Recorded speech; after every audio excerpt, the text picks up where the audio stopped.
گھبرا جاتے ہیں. آج ہم نے دعا تو کی آپ کے کہنے کی وجہ سے, لیکن ملتا کچھ ہے نہیں, پتا نہیں میری دعا قبول ہوتی ہے یا نہیں. یہ جملہ کبھی نہ کہیں, نا امیدی کا ہے.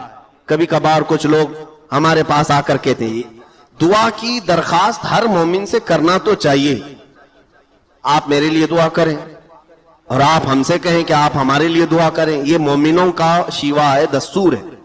لیکن یہ کہنا میری نہیں قبول ہوتی آپ کی قبول ہوتی ہے, تم مایوس ہو اپنے رب سے.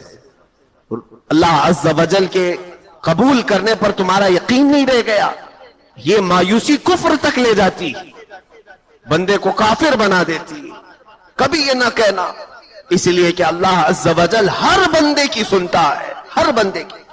موسیٰ علیہ الصلوۃ والتسلیم نے اللہ تعالیٰ سے پوچھا ایک بار, اے رب تیرے پکارنے والے بندوں میں ہر طرح کے بندے ہوتے ہیں, گنہگار بھی ہوتے ہیں, نیکوکار بھی ہوتے ہیں, جب وہ تجھے پکارتے ہیں تو تو انہیں جواب کیسے دیتا ہے؟ سنو, اللہ تعالیٰ فرماتا ہے اے موسیٰ مجھے پکارنے والے اچھے لوگ بھی ہوتے ہیں, برے بھی. جب نیک لوگ مجھے پکارتے ہیں ربنا کہہ کر یا ربی کہتے ہیں تو میں ان کے جواب میں کہتا ہوں لبیک یا عبدی, اے بندے بول میں تیرے لیے حاضر ہوں, میں حاضر ہوں. موسیٰ علیہ السلام خوش ہوئے. ایک نیک بندہ جب رب کو پکارتا ہے تو رب کی طرف سے جواب آتا ہے لبیک یا عبدی.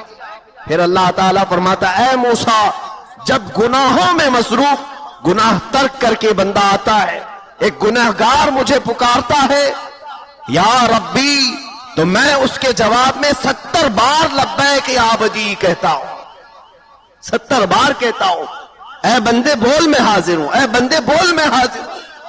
موسیٰ علیہ الصلوۃ والتسلیم نے عرض کیا ہے رب ذوالجلال ایسا کیوں؟ نیک بندہ جب پکارتا ہے ایک ہی بار تو جواب دیتا ہے, اور گنہگار جب پکارتا ہے 70 بار تو جواب دیتا ہے.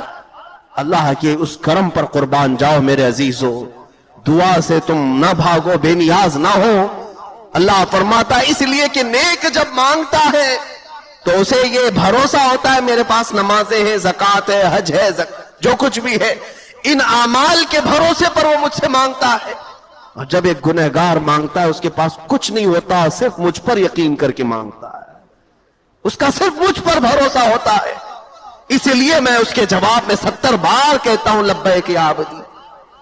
کون کہتا ہے کہ وہ اللہ نہیں سنتا, اور جو یہ کہتا ہے وہ کافر ہے, اس کا اسلام سے کوئی تعلق نہیں.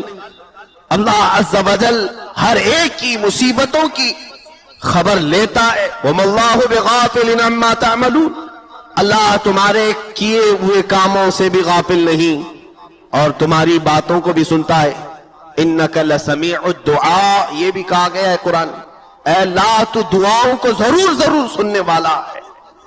اب سنیے, ہم میں سے جو لوگ یہ کہتے ہیں ہماری قبول ہوتی ہے یا نہیں پتہ نہیں, ان لوگوں کے لیے بہت بہتر روایت حدیث پاک میں, دعا تو کرتے رہے ملا نہیں, بچے مانگتے رہ گئے, زندگی میں ایک بیٹا بھی نہیں ہوا, کوئی بات نہیں.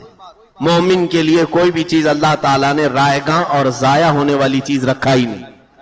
قیامت کے دن اس بندے کو رب تعالیٰ بلائے گا اور بلا کر نیکیوں کا ایک ڈھیر ہوگا جو پہاڑ کی طرح ہوگا. اللہ تعالیٰ فرمائے گا آج تجھے نیکیوں کی ضرورت ہے؟ کہا ہاں مولا, چند نیکیاں بھی ملے تو میری بخشش ہو جائے. اللہ تبارک و تعالیٰ فرشتوں سے حکم فرماتا ہے اسے لے جاؤ اس پہاڑ بھری نیکیوں کی طرف, یہ سب اس کی ہیں. وہ بندے کو فرشتے دکھاتے یہ سب نیکیاں تیری ہیں, پہاڑ کے برابر. کہتا اتنی نیکیاں تو مجھ سے ہوئی نہیں تھیں, یہ کس عوض میں دی جا رہی ہیں مجھے, یہ کس چیز کا انعام ہے؟ اللہ عز و جل فرماتا ہے اے بندے یہ انعام نہیں, دنیا میں تو مجھ سے مانگا کرتا تھا, میں نے دنیا میں تجھے نہیں دیا. تیری وہ ساری دعائیں میں نے آخرت کے لیے سنبھال رکھی تھی, آخرت میں تجھے دینے کے لیے رکھا تھا, اب وہ سب اتنی ہو گئی کہ آج تیری بخشش کا ذریعہ بن گئی. وہ بندہ اس وقت پکار کر کہتا, حدیث میں میرے آقا فرماتے اے رب کائنات کاش تو میری دنیا میں کوئی دعا نہیں قبول کرتا, سب آخرت کے لیے رکھتا, تو آج میں میری نیکیاں اوروں کو بانٹ بھی رہا ہوتا. جو گھبراتے مایوس ہو کر دعاؤں کو ترک کر دیتے ہیں, دعا سے کیا ہوتا ہے؟ یاد رکھو دعائیں سنی جاتی ہیں. یہ اور بات ہے کہ کچھ کو یہاں دے دیا جاتا ہے اور کچھ کو آخرت کے لیے رکھ دیا جاتا ہے. میں آج میری پرائمری جاب کے علاوہ یہاں سے منتھلی